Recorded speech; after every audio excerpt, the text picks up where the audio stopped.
आपका नाम क्या है चाचा? राम कृष्ण। आज आप ये जन्मदिन के ऊपर क्या बोलना चाहते हैं?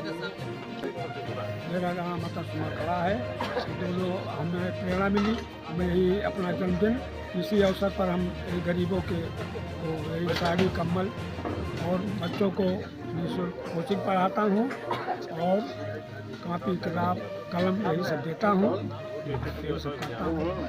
नए साल के अवसर पर क्या बोलना चाहते हैं? नए साल के अवसर पर सबका मंगल, सबका भला हो, सब खुशहाल हो और सबका हमारा देश आगे बढ़े, यही हमारी शुभकामना है।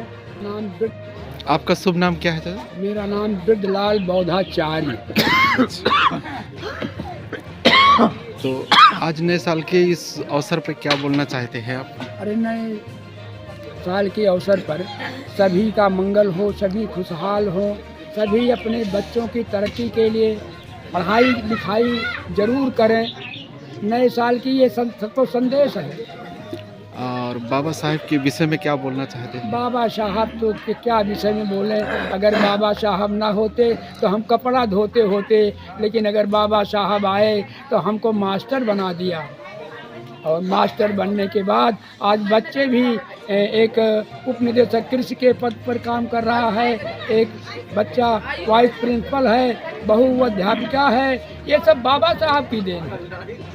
इससे पहले तो मेरे बहुत पूर्वज हुए, सब कपड़ा धो करके ही चले गए। संतों के विषय में क्या बोलना चाहते हैं? संतों के, हाँ, अरे संतों की बात तो है, बहुत दिनों तक संतों ने हम लोगों को संभाला, बहुत बताया, लेकिन तब इतने अज्ञान थे हम लोग, संत की बातों को मानते नहीं थे। अब याद आ रहा है कि अरे हमारे कबीर, रविदास जी ऐसे ऐसे संत क्या बताया करते थे, लेकिन उस समय हम लोग नहीं माने। अब आखिर मजबूर में बाबा साहब के संविधान के अनुसार उसको मानना ही जरूरी है। तो आप कार्यक्रम कहाँ, आपका मूल निवास कहाँ है? मेरा मूल निवास तो था यहीं सराय गोकुल है, अच्छा, धनपतगंज ब्लॉक में सराय गोकुल ग्राम है, वहीं का निवासी था। लेकिन अब वही द्वारकागंज चौकी के पास एक छात्रावास बनाया है, अच्छा। वहीं पर रहते हैं।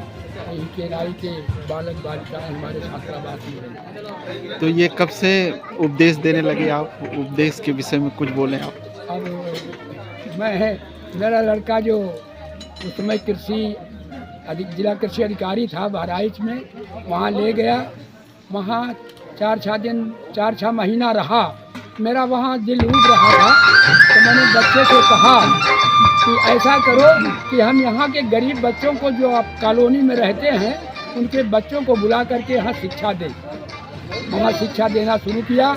मेरी बहू जो अध्यापिका थी उसको बड़ा ख़राब लगा। उसने कहा कि ये सब लोग क्या कहेंगे हमको, हम लोग कमाते हैं, आप पेंशन पाते हैं। हमने कहा किसी पैसा नहीं लेते हैं, हम तो मुफ्त सेवा करते हैं। अगर उसने मुझे कुछ बातें कहा, मैं वहाँ से आकर के तब यहाँ ज़मीन खरीदा और छात्रावास बनाया। तब से अपने समाज में संत गाडगे समिति बना करके संस्थापक बने और जा करके गांव-गांव हर जगह मीटिंग करते हैं, लोगों को बताते हैं कि पाखंडवाद से दूर रहो, बाबा बताए रास्ते पर चलो जो आपके वास्तविक भगवान है। अच्छा, किस किस समाज में जाते हैं? अब जितने भी बहुजन समाज हैं, बहुजन समाज जिन्हें कहते हैं, हर बहुजन समाजों के यहाँ जाता हूँ। अच्छा, और मैं शादी ब्याह भी कराता हूँ, निःशुल्क कराता हूँ। अच्छा, निःशुल्क कराते हैं? निःशुल्क शादी ब्याह कराता हूँ, मुझे पैसा नहीं देता हूँ। कब से ये कराते हैं आप? ये आज 8 साल हो गया। हम जब आए यहाँ, लोगों से जाना कि बौद्ध धर्म से शादी होती है, बौद्ध धर्म से संस्कार होता है, तो मैं भी बौद्ध धर्म स्वीकार करके और बौद्धाचार्य बना। तब से मैं अब यही निःशुल्क शादियाँ, संस्कार चाहे जो संस्कार हो। दीक्षा कब लिया आपने? शिक्षक तो हम बहुत पहले 1960 में हाई स्कूल किया था, संजोग था उसी समय से। बाबा का संविधान था, हम लोगों को मिल गया और मिलने के बाद 2002 में रिटायर हो गया जूनियर हाई स्कूल प्रतापपुर से। अब सेवा का बड़ा अवसर मिला है चलता रहता हूँ। लोग कहते हैं इस 86 वर्ष की उम्र में क्यों इतना दौड़ते हो। हमने कहा अगर ना दौड़ा जाएगा तो मेरा समाज जो होगा बहुत पीछे रहा, आगे नहीं बढ़ सकता है। समाज के लिए ही मैं दौड़ता रहता हूँ।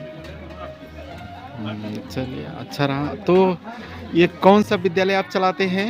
विद्यालय नहीं है, हाँ, केवल संत गाडगे छात्रावास। ऐसा। संत गाडगे छात्रावास अच्छा, ये कहाँ पर स्थित है आपका? ये द्वारिकागंज चौकी के पास है। अच्छा,